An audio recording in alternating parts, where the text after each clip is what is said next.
आज हम जो है अब बात करेंगे बक्सर के युद्ध में। पिछली वीडियो में हमने आपको प्लासी का युद्ध बताया था, तो अभी स्टार्ट करेंगे हम बक्सर का युद्ध जो है। तो बक्सर का युद्ध चलिए स्टार्ट करते हैं।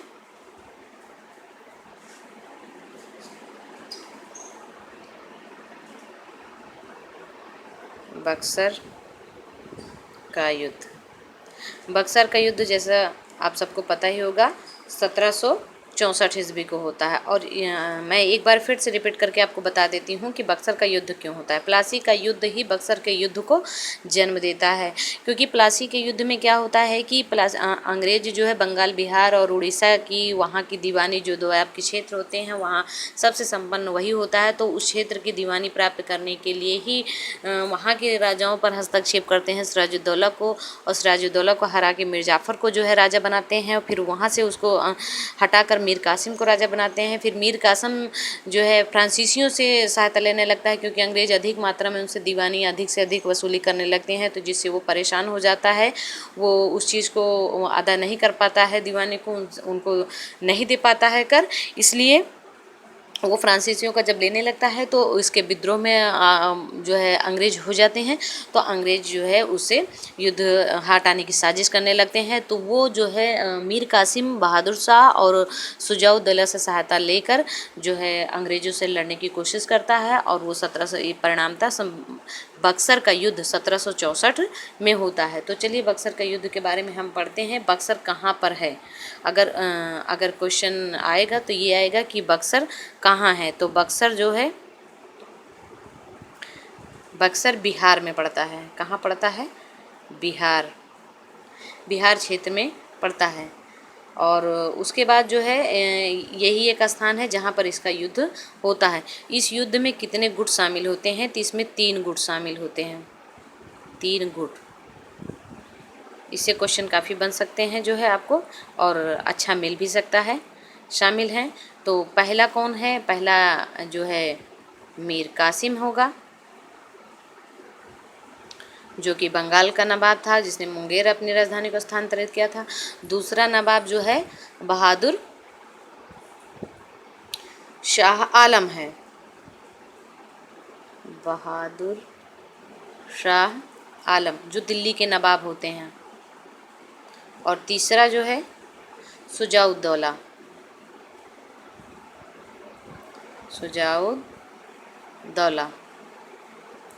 शुजाउद्दौला जो अवध का नवाब है। तो ये कहाँ के हैं? ये मुंगेर राजधानी है इनका, और ये बंगाल के नवाब हैं। ये जो है बहादुर शाह आलम दिल्ली के शासक हैं, और ये अवध के नवाब, ये अवध के नवाब होते हैं। तो ये तीनों मिलकर जो है अंग्रेज़ों से मुकाबला करने की एक योजना बनाते हैं। और अंग्रेज़ों की तरफ से इनका नेतृत्व जो बक्सर का युद्ध होता है, तो बक्सर का ये तीनों मिलते हैं, और ये बक्सर।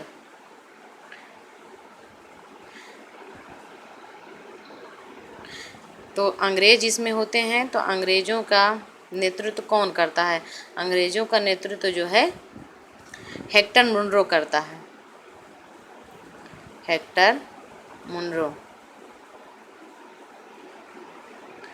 मुनरो जो है अंग्रेज़ों की तरफ से इसका नेतृत्व कर रहे थे। बक्सर के युद्ध में अंग्रेज़ों के लिए निर्णायक युद्ध साबित हुआ।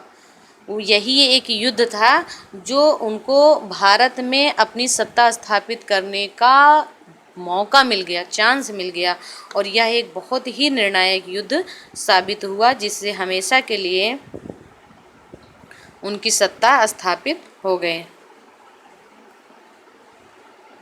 निर्णायक युद्ध हुआ, और उसके बाद यह युद्ध अंग्रेज़ों के लिए हमेशा भारत के द्वार खोल देता है। और यह युद्ध जो है 2 संधियाँ होती हैं इस युद्ध में। इसमें तीनों पराजित होते हैं, और इसमें संधि होती है। तो जो संधि होती है वो 2 प्रकार से होती है जो है अंग्रेज़ों के द्वारा। पहली संधि जो होती है इलाहाबाद की संधि, इलाहाबाद की पहली संधि, प्रथम संधि। ये किसके किसके बीच होती है? इलाहाबाद की पहली संधि किसके बीच होती है? इस संधि में मुगल बादशाह को कड़ा तथा इलाहाबाद का क्षेत्र प्रदान किया जाता है, माने कि उनसे दिल्ली पूरी ले ली जाती है। सिर्फ बादशाह को क्या होता है? बादशाह को कड़ा मानिकपुर में है, उत्तर प्रदेश में है, जिसका नाम आज प्रेजेंट टाइम में मानिकपुर कहते हैं, मानिकपुर। और इलाहाबाद, किसका? इलाहाबाद, इलाहाबाद का क्षेत्र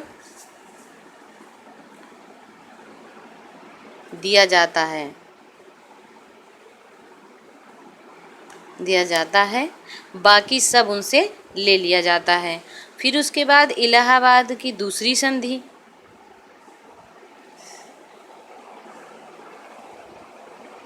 इलाहाबाद, और इसमें जो है इलाहाबाद की प्रथम संधि में ये तो बादशाह को मिलता है ये चीज़, लेकिन अंग्रेज़ों को क्या प्राप्त होता है? अंग्रेज़ों को जो है प्राप्त होता है बंगाल, उड़ीसा, मद्रास की दीवानी। इस युद्ध में कितना बड़ा फ़ायदा हुआ? बंगाल, उड़ीसा और मद्रास, तीनों फेमस जगह, तीनों भारत की सबसे प्रसिद्ध जगह और सबसे संपन्न जगह, तीनों दीवानी मिल जाती है। और मुग़ल बादशाह को 21 लाख पेंशन भी प्रदान की जाती है। मुग़ल बादशाह को 21 लाख पेंशन। वैसे तो पहले 50 लाख किया गया था इनको पेंशन देने का, लेकिन बाद में अंग्रेज़ों ने घटाकर 21 लाख किया था। बाद में इन्होंने 50,000 पेंशन कर दिया और रंगून भेज दिया था। वहीं पे मुग़ल बादशाह की मृत्यु हो जाती है। फिर उसके बाद जो है इलाहाबाद की हम दूसरी संधि देखेंगे। इलाहाबाद की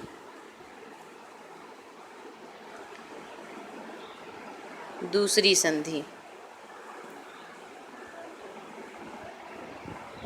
इलाहाबाद की दूसरी संधि, ये क्या होता है? रॉबर्ट क्लाइव और अवध के नवाब शुजाउद्दौला के मध्य होती है। तो इसमें शुजाउद्दौला के साथ क्या होता है? शुजाउद्दौला के साथ क्या होता है? इस संधि के अनुसार 50 लाख रुपए क्षतिपूर्ति अंग्रेजों को देनी होती है। तो ये 50 लाख रुपए अंग्रेजों को देते हैं, अंग्रेजों को देना पड़ता है। और अवध को चुनार का किला दिया गया, चुनार का किला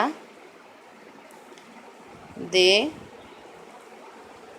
दिया गया।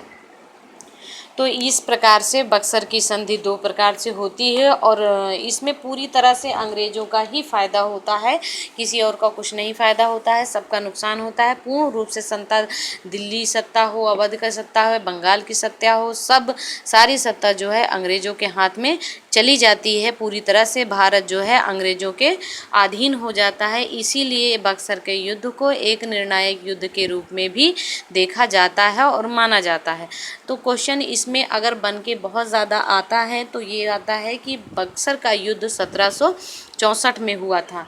कब हुआ था? 1764 में बक्सर का युद्ध होता है। कभी कभी ये क्वेश्चन पूछ लिया, इसकी तारीख भी पूछ ली जाती है कि 22 अक्टूबर। तो हम आपको बता दे रहे हैं कि 22 अक्टूबर 1764 को बक्सर का युद्ध होता है। यह युद्ध 3 गुटों में होता है। मीर कासिम जो मुंगेर राजधानी होती है और बंगाल का नवाब होता है, बहादुर शाह आलम जो दिल्ली का नवाब होता है, शुजाउद्दौला जो अवध का नवाब होता है। इन तीनों ने मिलकर जो है अंग्रेज़ों से लड़ी। जो अंग्रेज़ों की तरफ से हेक्टर मुनरो इसका नेतृत्व कर रहा था। अगर पूछा जाता है कि अंग्रेज़ों की तरफ से कौन युद्ध कर रहा था, तो अंग्रेज़ों की तरफ से हेक्टर मुनरो इस युद्ध का निर्णय करा था। यह युद्ध निर्णायक होता है, इसमें अंग्रेज़ों की जो है जीत हो जाती है और तीनों गुट पराजित होते हैं। इसमें इलाहाबाद की संधि होती है। संधि 2 प्रकार से होती है।